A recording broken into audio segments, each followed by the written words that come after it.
From Blackfoot to Teton, we've got your District 6 breakdown right here on the East Idaho Prepcast with Lance Taylor. That's right. Welcome into the debut episode, the pilot, if you will, of the East Idaho Prepcast here on IdahoSports.com and wherever you get your podcasts. Also, video version of this at the IdahoSports.com YouTube page and also our Facebook page. Also, I'm Brandon Bainey, joined by Lance Taylor, our District 6 expert and one of the many great broadcasters we have here at IdahoSports.com. Lance, what's going on? Not a lot, just a great Tuesday morning. We got some rain last night. I was pretty excited about that. Yes, it's been long overdue, hasn't it? Oh, man. It has. We had a hot July. Yeah, no doubt. The Prepcast off to a great start, Lance. We've already shuffled through the weather. That's kind of the cordial. That's right. That's right. So let's talk about what we're going to be doing here. Each and every week, we are going to be providing all of the fans in District 6, East Idaho, that coverage that sometimes is lagging. It's at IdahoSports.com, we're a statewide operation, and sometimes what's going on over in the East kind of gets lost in the shuffle, but this is going to be the spot for District 6 athletics. Yeah, it certainly is. And this is a great district. When you look at District 6, there's been a lot of success here, particularly as of late. You look at, the upcoming football season out of District 6, you're bringing in the 3A, three-time state champion consecutive. You're bringing in Rigby, who's played for it the last 2 years in a row for 5A. One of those years, you got a South Fremont team that's been extremely successful. A North Fremont team that's been extremely successful. So this is a good conference. This is a good district.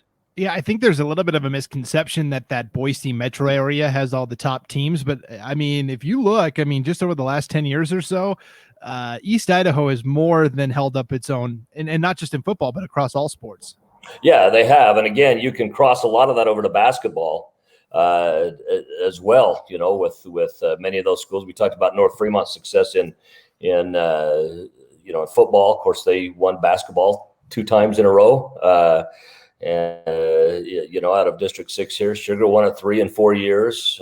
We've, of course, Firth, has won a number of state championships for 2A. This is a very, very good district. Yeah, and it wasn't that long ago that Idaho Falls High School won a state basketball title as well. So right. the geography of District 6 always fascinates me, Lance, because you've got that Idaho Falls area, the kind of that metro area and the surrounding communities, but then it shoots all the way up to like Salmon, which is like not really close to Idaho Falls at all. No, it's not. Well, what happens is you start running into a lot of smaller schools as well. You start running into that 1A, 2A division that does spread you out quite a little bit. Those tend to be farming communities, a little bit farther of a drive. Salmon happens to be that school that everyone kind of dreads going to that trip, because it's, Salmon's clear out in the middle of nowhere. Well, poor Salmon, they got to make that trip every time they're on the road. People who play Salmon only have to make it once a year. But it's Salmon's a beautiful place. Another, school that historically has had a lot of success as well. Yeah, Salmon is actually closer to a lot of Montana schools than it is to the teams in its own conference. Where I grew up in the Bitterroot Valley in Montana, we actually played Salmon a lot in junior high sports and even in high school. We would make the trip to Salmon, and they would come to where we were at. And so, yeah, it's always fascinating to me, those teams that are on the outlier of the geographic region. So let's talk about you, Lance. This is going to be, you're going to be the driving force of this Prepcast every week. You are the quote unquote expert on District 6 because, you've lived there a long time and you know these athletic programs inside and out. Yeah, I've had a great opportunity to see a lot of these programs. I do several different things with the athletics here. I help coach track for one. I'm a PA announcer and plus a play-by-play announcer. And so I get to see a lot of the schools, a lot of the different school sizes around. I've seen teams go from being the cellar dwellers in their conference to winning state championships, those kinds of things. And what I expect the most is that I'm probably going to get the most emails after these podcasts. And that's okay. That's okay. Well, and this is kind of the idea is we want that fan interaction. We want and we want those District 6 fans that feel like, hey, we're always getting the short end of the stick on IdahoSports.com. This is going to be the place every week where we're talking about the biggest stories, the biggest athletes, the biggest teams of what's going on in your area. So Lance, where did you grow up originally? Are you an Idaho native? Well, I was born and lived until I was 12 years old in Cedar City, Utah, down just north of St. George, a couple hours from Las Vegas. And but we had spent our summers in Malad. My mother was born and raised in Malad, Idaho. We had spent our summers there on the farm. In junior high, my last year junior high, I moved to Idaho. And my mother got a job. My parents had divorced. My mother got a job at a place called Morton Thicol. For those of you who don't know what that is, that's the place that made the O-rings that ultimately failed in the space shuttle in 1986. And it kind of wiped out about half my town because so much of it was employed down there. But so I went to my high school years in Malad, Idaho, and that's where I call home. And that's obviously a very storied athletics program as well. And then Yes. You called the Sugar Salem area home now. How long have you been there for? We've been here for 12 years. My wife was actually born and raised in Sugar Salem, or in Sugar City anyway. Sugar Salem's high school. Been here 12 years. Love the community we live in. Love the surrounding communities. You know, one thing you talked about, how spread out District 6 is, and with all the different schools, the outlying schools and so forth. And these small communities, I have children. They say it takes a village to raise a child. These are some pretty good villages in this area, in District 6. We got some pretty good villages, I would say. Great places. It's, of course, the fishing's fantastic. That's another one of the things that keeps me up here. We love it. Well, and District 6 in terms of traffic, always this time of year, a lot of people going to Island Park, right? Island Park, Yellowstone. Yeah. So great scenery up there as well. So in the 12 years that you've been in Sugar City, how has the athletic landscape changed? Have there been programs or schools that were struggling that are now good, or vice versa? And numbers, how did that all change? Yeah, I'll use North Fremont as an example. North Fremont, until about 6 years ago, had not been back to a basketball state tournament since 1928. And they were led there by Todd Jensen, who came in and took over their boys program their first year. He took over. They went and took consolation at state. That's a long drought to not having gone to the state tournament. Well, they ended up winning 2 of the last 3 now for 2A. And they were kind of bottom of their conference. Firth had really dominated that conference and was dominating that conference at that time. And so that's an example of a school that during the 12 years I've been here was towards the bottom of their conference and is now really the team to beat that they look at in most sports. When we first moved up here, Shelley High School was very dominant at the time, was dominating in a lot of things, and Shelley is still good in a lot of things. They've gone through a couple down years the last couple years, but they're a community it's a great community, great sports community. They'll work their way back up. When I came up, Idaho Falls was really down in their sports, and they've won a state championship in basketball since when I won at 4A, and now we're back up at the 5A division. Rigby has been very strong since I've been here as well. Sugar has come a long way during those days as well. And I just think this is really what you see in high school, as opposed to college where it's just kind of a recruiting game. So you tend to have the same powerhouses year in, year out with an occasional outlier popping in here and there. High school's different. You go with the hand you've been dealt. And some years you're up, some years you're down, and that landscape can change very quickly. It changes with one graduating class. Yes, that is so true, and it is nice. All those schools you just rattled off, we talked about. There's going to be no shortage of topics here on the East Idaho. No, there's not. There's not. There's so many good teams and so many great athletes.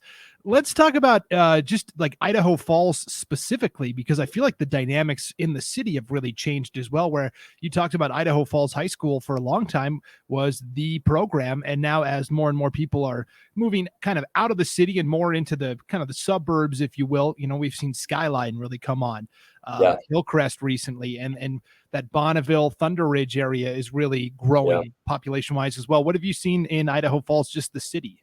Well, one of the things that's happened in the 12 years I've been here with that is those programs have constantly jumped school sizes. back and forth.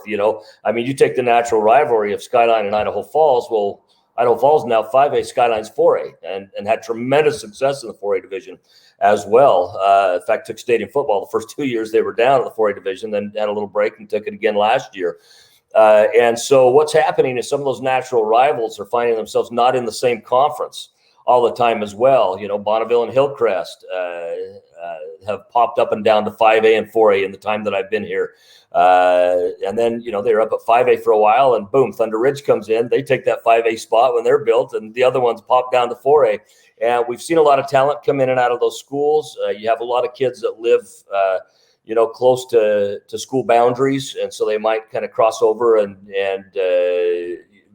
anytime you're in a larger area like that where high schools are a little bit closer, you have more schools that are more students that tend to maybe go to a school that they don't technically live in the boundaries or things like that, but by and large, those schools have had tremendous rivalries and great success. And over this last while, with the growth of Idaho Falls and the need to build Thunder Ridge that they had, which was a very needed school, that's helped change the landscape as well. That pulled athletes from Bonneville and from Hillcrest. You look at a team like Hillcrest that was so good last year, and you figure that Lawyer Driggs would have been on that team if Thunder Ridge hadn't have been built, and so new high school certainly changed the landscape for sure. Yeah, it's always fun to think about what the team would look like if this school wasn't here or if the boundaries were tweaked. That's for sure. And then as we talk about the geographic footprint of District 6, we have to go south to where there's that really weird cutoff between Blackfoot, which is in District 6, and Snake River, which is, literally they're right by each other, but Snake River is in District 5, right? Yeah. Other sides of the freeway. And that's always been, there was a few years ago when both of those teams happened to be in District 5 at one time.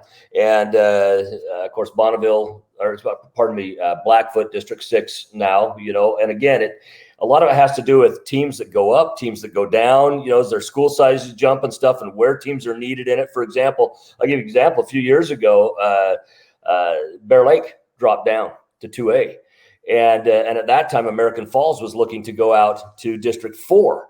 Well, that would have left Marsh Valley and Snake River as the only two teams in District 5 for 3A. And at that time, Marsh Valley was petitioning to drop down to 2A and stuff. Well, a natural move in something like that would have been, Snake River up into District 6, with Sugar and Teton and South, of course, that didn't happen. But what I'm saying is you get teams that are close on the borderline like that geographically, and those kind of changes can happen and can happen quickly if needed.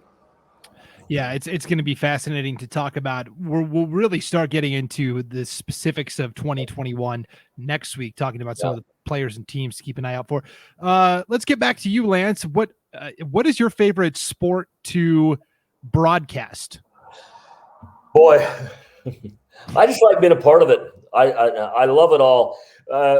There's pros and cons to both. I'd say overall, football is probably my favorite to broadcast, just because I love it. I love the time of year. Plus you have a break in between games. Basketball is a lot of fun, but there's no question by the end of the year when we're wrapping up that final state tournament, you're ready for a break. You've been there. You know what that's like. You're ready for that break. You want to get out and be able to breathe just a little bit. But I love football and basketball. But football overall, a lot of fun for me. Okay. And then it's nice too in football. There's breaks in between the plays as well. So it's not there is. Yeah, there is. And I do a lot of PA for football as well. Right. And play as well as play-by-play. And it's going to be an exciting football season coming up in all corners of the state for sure. Yes. Okay. So football is your favorite to broadcast. Is it also your favorite to watch? If you're not working and you're just taking in a game, what's your favorite sport? Well, if I'm just working, or if I'm sitting down and I'm taking in a game, I'd say probably basketball is my favorite, unless I have certain teams that are playing. If I have certain teams that are playing for football, then then football probably tops that as well. But just if I have nothing to do and I'm not into either team, basketball is my favorite to watch. Okay, so you talked about certain teams you like to watch. Let's talk college and pro. I got to assume, growing up at Cedar City, you're a Southern Utah Thunderbird fan, or? Well, I love Southern Utah University. In fact, I went there for a period of time. My dad taught there for almost 40 years. And so for the 1AA size, or what is now FCS, I really like the Thunderbirds. I love the success that they had. In fact, they won the Big Sky Conference a couple times recently, and Sugar Salem High School was able to benefit by picking up their strength and conditioning coach and their line coach in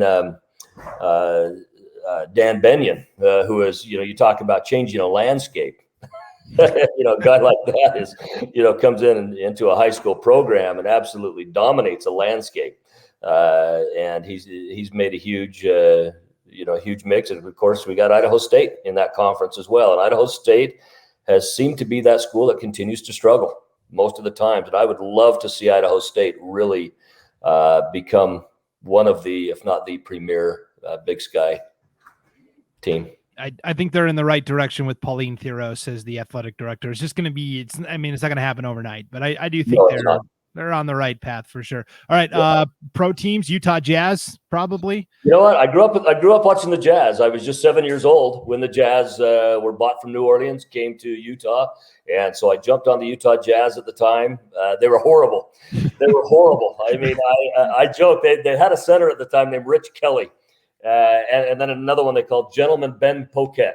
And their very first promotional advertisement essentially was Rich Kelly bricking a layup and somebody else getting a rebound and putting it back in. So I always joke that I was with the Jazz when it was not cool to be a Jazz fan. And people have to remember Pistol Pete was with them at that time as well. Of course, he was towards the end of his career, was injury prone, and ended up being traded to the to the Celtics, and where he finished his career. But yeah, I'm a Jazz fan. So the Carl and John years treated me really well, and right now a lot of excitement for Jazz fans. The Jazz either seem to be just like really good and like the best in the conference, or they are just bad. They go 60 miles an hour in both directions. There's no middle ground for Utah, it seems like, usually. But yeah, there's no question about it. The Jazz have been up and down. I was fortunate, the Carl and John years, 20 years straight of the playoffs. That was a lot of fun. 2 years going to the finals. Of course, the great Michael Jordan was who they had to deal with and lost those. But those were a lot of fun years. And then they had some identity challenges for a few years, as they tried to figure out who they were when those two weren't in the program anymore. And now, with the current group that they have with Donovan Mitchell, Joe Ingles, I just absolutely love Rudy Gobert and this group. They have found an identity again, and it's kind of fun to see them moving forward. I'd have liked to see their draft night be a little better. I was looking for maybe some marquee trades, but they weren't part of that, so we'll see. Yeah, picking at the very end of the first round, it's tough to maneuver. So again, this is Talking Jazz, your weekly Utah Jazz podcast. No. It's the East Idaho Prepcast, breaking down all the District 6 athletic action week in, week out. Lance, do you have any, if you're going to be broadcasting a game, I know athletes have game day rituals. Do you have a game day ritual when you're going to step behind the mic? Yeah, I try to make sure that my alarm is set from my nap so that I can get up and get to the game on time. That's my ritual, is that, I've always said my only superstition is that I'm not superstitious. and so I really don't have anything other than, the typical studying up on the teams and things like that. Trying, the challenges of high school sports. It's one thing in a college game where there's producers and there's information on everybody, back from when they're 2 years old, and in a high school game, heck, you're someone makes a good play and you look down, their number's not even on the roster. You run into those kind of challenges. So I really don't have, other than just trying to study up on the teams as much as I can. That's kind of my main thing. So you talked about setting the alarm, and maybe this is the thing for broadcasters. I have nightmares all the time where I'm like late for a game. I like show up and it's like almost halftime already. Do you ever have those, or is that just I have them all the time. They say it's subconscious stuff, so maybe that's why I kind of set that alarm, to make sure that that I'm there. I do try to get to a game fairly early. I really like it when they have like a JV game before. You have that in basketball. You don't always have that in football. I love it when there's a JV game out there before, because it does give you the opportunity to kind of get in that mode, to get your mind in the speed of the game and stuff. And so there are some of those that I try to do beforehand as well. Sure. Yeah, that's the broadcaster's nightmare for sure. So this Yeah. is the East Idaho Prepcast. Brandon Baney with Lance Taylor. We're going to be breaking down all of the District 6 athletic info and stories and everything you need to know each and every week. You can listen to the podcast at our website, IdahoSports.com. You can download the podcast wherever you listen to podcasts, Apple, Spotify, Google, wherever. And that might be the easiest way. Subscribe, and then it's just automatically when we have a new episode, it's delivered to your podcast listening device. You can also watch the video if you want to see what we look like. If you want to take the plunge, you can check us out on the IdahoSports.com Facebook page and also our YouTube channel. And it's going to be 20 to 30 minutes. That's all we're asking for each week. 30 minutes of your time to kind of get caught up on what happened the week before, look ahead to the week ahead. And so it's going to be a lot of fun, Lance. I'm really excited. You know what? I am as well. Brandon, you and I have had the opportunity to get to know each other a bit better. In fact, I got a little business down in your neck of the woods today, and so anyway, I'll be down by you. But I just look forward to it. I mean, you and I know how much we love this time of year and getting things going, and it's tough to get better than this. Yeah, it's the East Idaho Prepcast each week here on IdahoSports.com. Thanks for watching / listening, and we'll see you back here next week.